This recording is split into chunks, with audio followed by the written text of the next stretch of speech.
ಎಲ್ಲರಿಗೂ ನಮಸ್ಕಾರ. ಕೈಯಲ್ಲೊಂದು ಕಿತ್ತಳೆ ಹಣ್ಣುಂಟು.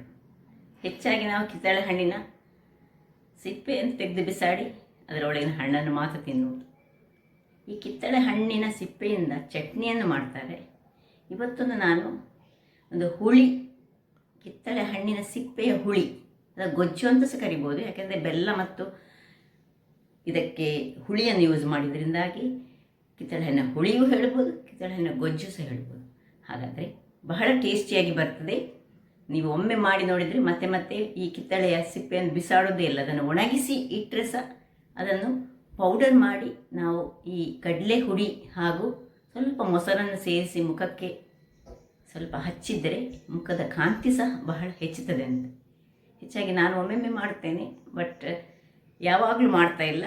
ಆದರೆ ಈ ಕಿತ್ತಳೆ ಹಣ್ಣಿನ ಸಿಪ್ಪೆಯನ್ನು ಹೆಚ್ಚಿರುವಾಗ ನಾನು ಹೆಚ್ಚಾಗಿ ಒಣಗಿಸಿ ಇಟ್ಟುಕೊಳ್ತೇನೆ.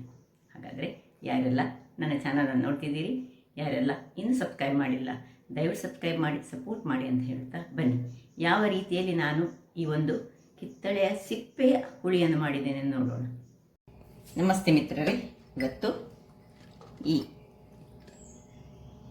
ಕಿತ್ತಳೆ ಹಣ್ಣಿನ ಸಿಪ್ಪೆಯನ್ನು ಬಳಸಿ ಒಂದು ಹುಳಿ ಮಾಡೋಣ. ಆರೋಗ್ಯಕ್ಕೆ ಬಹಳ ಉತ್ತಮ. ಸ್ವಲ್ಪ ಇದು ಕಹಿ ಅಂಶ ಅಂದರೆ ಒಂದೊಮ್ಮೆ ಚುಗುರು ಟೈಪ್ನಲ್ಲಿ ಇದ್ದರೆ ಸಹ ನಾವು ಇದನ್ನು ಮಾಡುವ ರೀತಿಯಲ್ಲಿ ಮಾಡಿದರೆ ಬಹಳ ಚೆನ್ನಾಗಿ ಬರ್ತದೆ. ನೋಡಿ, ಹೀಗೆ ಈ ಕಲರ್ ಇರುವುದಕ್ಕಿಂತ, ನೋಡಿ ಸಿಪ್ಪೆ ಈ ಕಲರ್ ಬರೋದಕ್ಕಿಂತ ಈ ಆರೆಂಜ್ ಕಲರಲ್ಲಿ ಬಂದರೆ ಬಹಳ ಉತ್ತಮವಾಗಿ ಬರ್ತದೆ. ಅದರಿಂದಾಗಿ ನಾನು ಇವತ್ತು ಒಂದು ಈ ಕಿತ್ತಳೆ ಹಣ್ಣನ್ನು ತೆಗೆದುಕೊಂಡು ನಾನು ಇವತ್ತು ಹುಳಿ ಮಾಡ್ತಿದ್ದೇನೆ. ಹುಳಿ ಹೇಳಿದ ಕೂಡಲೇ ಒಂದು ಸಣ್ಣ ನಿಂಬೆ ಗಾತ್ರದ ಹುಳಿ ಬೇಕು, ಒಂದು 20 ಗ್ರಾಮ್ಸ್ನಷ್ಟು ಬೆಲ್ಲ ಬೇಕು, ಒಂದು 3-4 ಬ್ಯಾಡಗಿ ಮೆಣಸು, ಒಂದು ಕೈಯಲ್ಲಿ ಒಂದು ಸಣ್ಣ ಮುಷ್ಟಿಯಷ್ಟು ತೆಂಗಿನ ತುರಿ, ಒಂದು ದೊಡ್ಡ ಚಮಚದಷ್ಟು ಉದ್ದಿನ ಬೇಳೆ, ಸ್ವಲ್ಪ ಹೆಚ್ಚು ಸಹ ತೆಗೆದುಕೊಳ್ಬೋದು, ಒಂದು ಚಮಚದಷ್ಟು ನಮಗೀಗ ಕಡಲೆಬೇಳೆ ಬೇಕು. ಈಗ ಮೊದಲಿಗೆ ಏನು ಮಾಡೋದು ಹೇಳಿದರೆ, ಈ ತೊಳೆದುಕೊಂಡಂತಹ ಈ ಕಿತ್ತಳೆ ಹಣ್ಣಿನ ಸಿಪ್ಪೆಯನ್ನು ಸಣ್ಣದಾಗಿ ಕಟ್ ಮಾಡ್ಕೊಳ್ಳೋಣ. 1 ಅಥವಾ 2 ತೆಗೆದುಕೊಂಡ್ರೆ ತೊಂದರೆ. ನೋಡಿ, ಸಣ್ಣದಾಗಿ ಹೀಗೆ ಇಷ್ಟು ಸಣ್ಣದಾಗ್ತದೆ ಅಷ್ಟು ಸಣ್ಣದಾಗಿ ನಾವೀಗ ಕಟ್ ಮಾಡ್ಕೊಳ್ತಿದ್ದೇವೆ. ಸೊ ಕಟ್ ಮಾಡಿ ತೋರಿಸ್ತೇನೆ ನಿಮಗೆ ನಾನು. ವೀಕ್ಷಕರೇ ನೋಡಿ, ಒಳ್ಳೆ ಸಣ್ಣದಾಗಿ ಕಟ್ ಮಾಡಿಕೊಂಡೆ. ಇಲ್ಲಿ ನಾನೀಗ ಒಂದು ಬಾಣಲೆಯನ್ನು ಅಂದರೆ ಅಥವಾ ತವಾವನ್ನು ಇಟ್ಕೊಂಡಿದ್ದೇನೆ. ಅದರಲ್ಲಿ ತೆಂಗಿನ ಎಣ್ಣೆಯನ್ನು ಸ್ವಲ್ಪ ಹಾಕ್ಕೊಳ್ತಿದ್ದೇನೆ. ಒಂದು ಚಮಚದಷ್ಟು ಸಾಕು. ಈಗ ಇದನ್ನು ಇದರಲ್ಲಿ ಸ್ವಲ್ಪ ಒಳ್ಳೆ ಹುರಿದುಕೊಳ್ಳೋಣ. ತುಪ್ಪದಲ್ಲಿ ಸಹ ಹುರಿಬೋದು, ತುಪ್ಪ ಹುರಿದ್ರೆ ಸಹ ಒಳ್ಳೆಯದಾಗ್ತದೆ, ಅಥವಾ ತೆಂಗಿನ ಎಣ್ಣೆ, ಎರಡರಲ್ಲಿ. ನಿಮ್ಗೆ ಗೊತ್ತಿರೋ ಹಾಗೆ ಈ ಆರೆಂಜಿನ ಸಿಪ್ಪೆಯಿಂದ ಪೌಡರ್ ಮಾಡಿಟ್ಕೊಂಡು, ಒಣಗಿಸಿ ಪೌಡರ್ ಮಾಡಿಕೊಂಡು ಮುಖಕ್ಕೆ ಇದನ್ನು ಈ ಮೊಸರಿನೊಟ್ಟಿಗೆ ಸೇರಿಸಿಕೊಂಡು ಹಾಕ್ತಾರೆ, ಅಥವಾ ಕಡಲೆ ಹುಡಿಯನ್ನು ಉಪಯೋಗಿಸಿ ಎಲ್ಲ ಹಾಕ್ತಾರೆ. ಬಹಳ ಒಳ್ಳೆಯದು ಮುಖದ ಕಾಂತಿಯನ್ನು ಹೆಚ್ಚಿಸಲಿಕ್ಕೆ. ಮುಖದ ಕಾಂತಿಗೆ ಒಳ್ಳೆಯದು, ಡೈಜೆಷನ್ನಿಗೆ ಒಳ್ಳೆಯದು, ಫೈಬರಿಂದ ಕೂಡಿದಂತಹದ್ದು. ನಾವು ಸಿಪ್ಪೆಯನ್ನು ತೆಗೆದು ಬಿಸಾಡೋದಲ್ಲ ಯಾವಾಗಲೂ. ಹೆಚ್ಚಾಗಿ ಕೆಲವರು ಇದನ್ನು ತಮ್ಮ ದಿನನಿತ್ಯದ ಉಪಯೋಗಿಸ್ಕೋಸ್ಕರ ಇದನ್ನು ಒಣಗಿಸಿ ಇಟ್ಟುಕೊಂಡು ಇಟ್ಕೊಳ್ತಾರೆ. ಸೊ ಇದನ್ನು ಹೀಗೆ ಒಳ್ಳೆ ಚೆನ್ನಾಗಿ ಫ್ರೈ ಮಾಡ್ಕೊಳ್ಳೋಣ.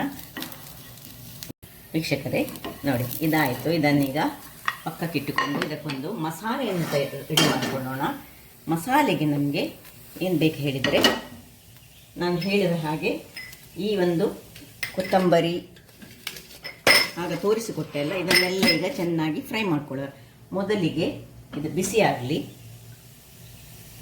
ಬಣಾಲಿ ಇಟ್ಟಿದ್ದೇನೆ. ಬಣಾಲಿ ಬಿಸಿ ಆಗುವಾಗ ನೋಡಿ ಸ್ವಲ್ಪ ಎಣ್ಣೆಯನ್ನು ಹಾಕ್ಕೊಳ್ಳೋಣ. ಈ ಎಣ್ಣೆಯಲ್ಲಿ ಮೊದಲಿಗೆ ಕಡಲೆಬೇಳೆಯನ್ನು ಹಾಕ್ಕೊಳ್ತಿದ್ದೇನೆ. ಕಡಲೆಬೇಳೆಯನ್ನು ಹಾಕ್ಕೊಂಡು ಇದೇ ಒಂದು ಇದರಲ್ಲಿ ಫ್ರೈ ಮಾಡ್ಕೊಳ್ಳೋಣ. ಸಣ್ಣ ಉರಿ, ತುಂಬ ದೊಡ್ಡದು ಮಾಡಿದರೆ ಕರಡ್ತದೆ, ಸಣ್ಣ ಉರಿ ಮಾಡಿಕೊಳ್ಬೇಕು. ಇನ್ನು ಉದ್ದಿನ ಬೇಳೆ,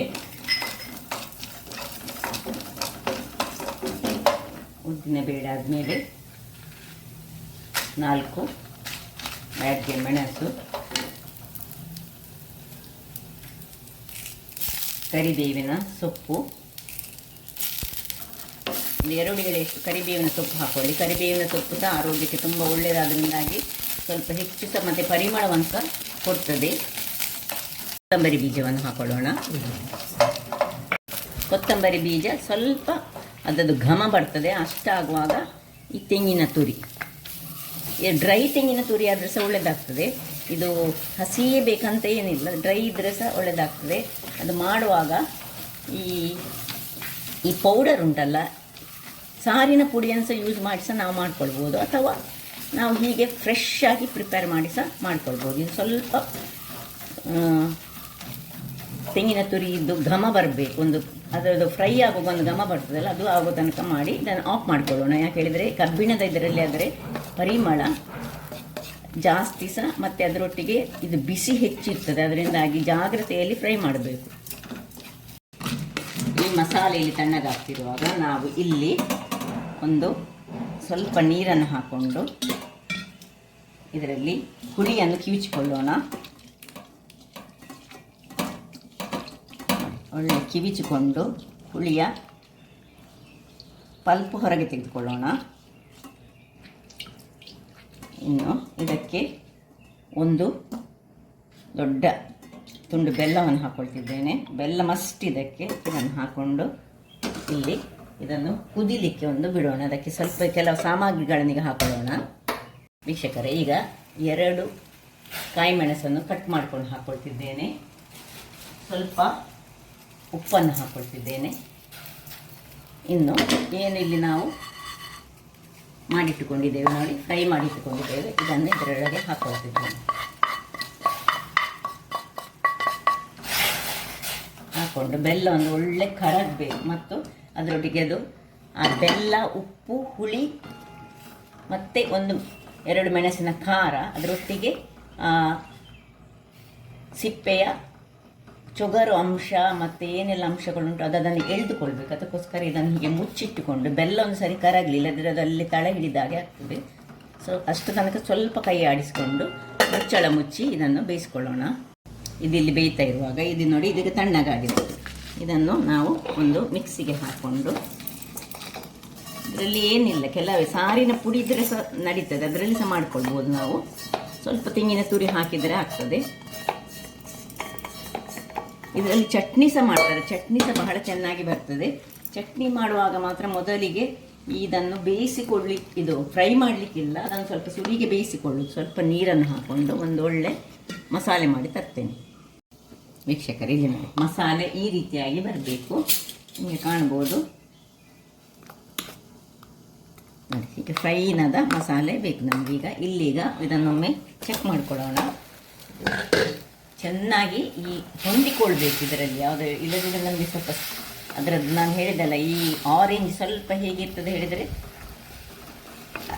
ಅದರನ್ನು ತಿನ್ನುವಾಗ ನಮಗೆ ಒಳಗಿನ ಪಲ್ಪು ನಮಗೆ ಚೆನ್ನಾಗಿ ಬಂದರೆ ಸಹ ಅದರದ್ದು ಸಿಪ್ಪೆ ಈವನ್ ಓಪನ್ ಮಾಡುವಾಗಲೇ ನಮಗೆ ಸ್ವಲ್ಪ ಸೀನ್ ಬರ್ತದೆ ಹೆಚ್ಚಾಗಿ, ಕೆಲವರಿಗೆಲ್ಲ ಸ್ವಲ್ಪ ಎಲರ್ಜಿ ಇದ್ದವರಿಗೆಲ್ಲ.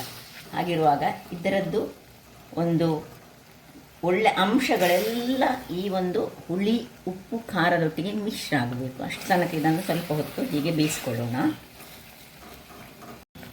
ನೋಡಿ, 5 ನಿಮಿಷ ನಾನು ಬೇಯಿಸ್ಕೊಂಡೆ. ಈಗ ಒಂದು ಸಣ್ಣ ತುಂಡನ್ನು ತೆಗೆದು ಚೆನ್ನಾಗಿ ಬೆಂದಿದೆ ಸಹ.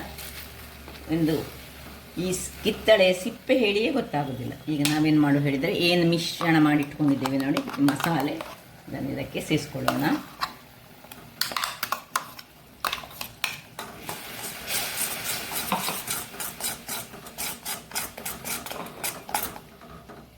ನಿಮಗೆ ಎಷ್ಟು ದಪ್ಪ ಬೇಕಿದೆ ದಪ್ಪದಲ್ಲಿಟ್ಟು ಹೀಗೆ ಸಹ ಮಾಡಿಕೊಳ್ಬೋದು, ಅಥವಾ ಸ್ವಲ್ಪ ನೀರನ್ನು ಹಾಕ್ಕೊಂಡು ನೋಡಿ, ನಾನು ಸ್ವಲ್ಪ ನೀರು ಮಿಕ್ಸಿಗೆ ಸ್ವಲ್ಪ ನೀರು ಹಾಕ್ಕೊಂಡು ಇದನ್ನು ಸ್ವಲ್ಪ ನೀರು ಮಾಡಿಕೊಳ್ಳೋದಕ್ಕಿಂತ ಸ್ವಲ್ಪ ದಪ್ಪ ಹುಳಿಯನ್ನಾಗಿ ಮಾಡಿಕೊಂಡ್ರೆ ಬಹಳ ಒಳ್ಳೆಯದು.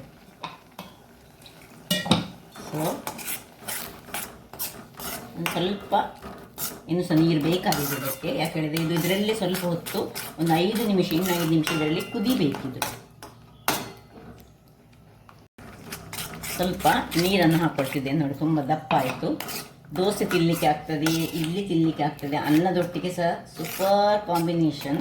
ಇನ್ನು ಸ್ವಲ್ಪ ನೀರು ಹಾಕ್ಕೊಳ್ಳೋಣ, ತುಂಬ ದಪ್ಪ ಆಗ್ತದೆ ಅದು.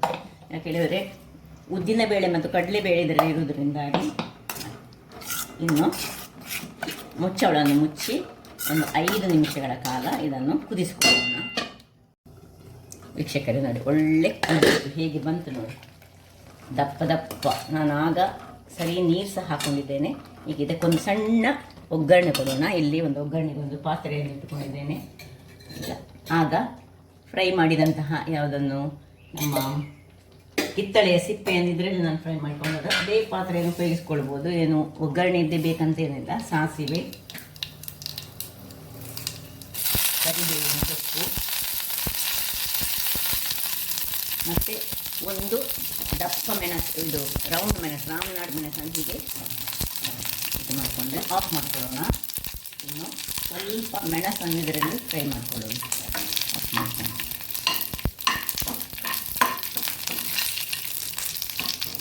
ಆಫ್ ಮಾಡಿಕೊಂಡು ಇದನ್ನು ಶಿಫ್ಟ್ ಮಾಡಿ. ಇದು ಒಗ್ಗರಣೆ ಆಪ್ಷನಲ್, ಬೇಕಿದ್ದರೆ ಮಾತ್ರ ಕೊಡ್ಬೋದು.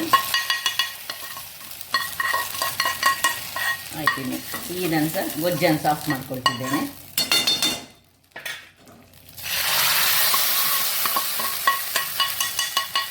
ರುಚಿ ರುಚಿಯಾದ ಆರೋಗ್ಯಭರಿತವಾದ ಕಿತ್ತಳೆ ಹಣ್ಣಿನಿಂದ ಮಾಡಿದಂತಹ, ಕಿತ್ತಳೆ ಹಣ್ಣಿನ ಸಿಪ್ಪೆಯಿಂದ ಮಾಡಿದಂತಹ ಒಂದು ಗೊಜ್ಜು ರುಚಿ ರೆಡಿಯಾಗಿದೆ.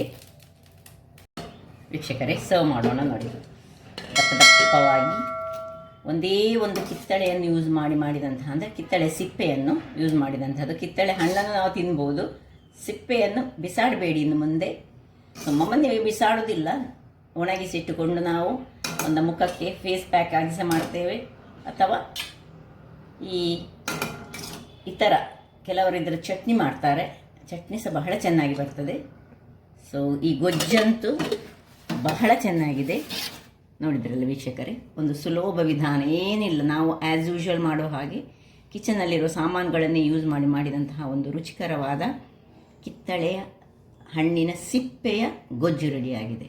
ಹಾಗಾದರೆ ನನ್ನ ಈ ಕುಕಿಂಗ್ ಚಾನಲ್ ನಿಮಗೆ ಇಷ್ಟ ಆದರೆ ಬೋಡು ಸುವರ್ಣ ಚಾನಲನ್ನು ಲೈಕ್ ಮಾಡಿ, ಶೇರ್ ಮಾಡಿ, ಹಾಗೂ ಸಬ್ಸ್ಕ್ರೈಬ್ ಮಾಡಿ, ಹಾಗೂ ನನ್ನ ಇನ್ಸ್ಟಾಗ್ರಾಮ್ ಪೇಜನ್ನು ಫಾಲೋ ಮಾಡಿ. ಧನ್ಯವಾದಗಳು.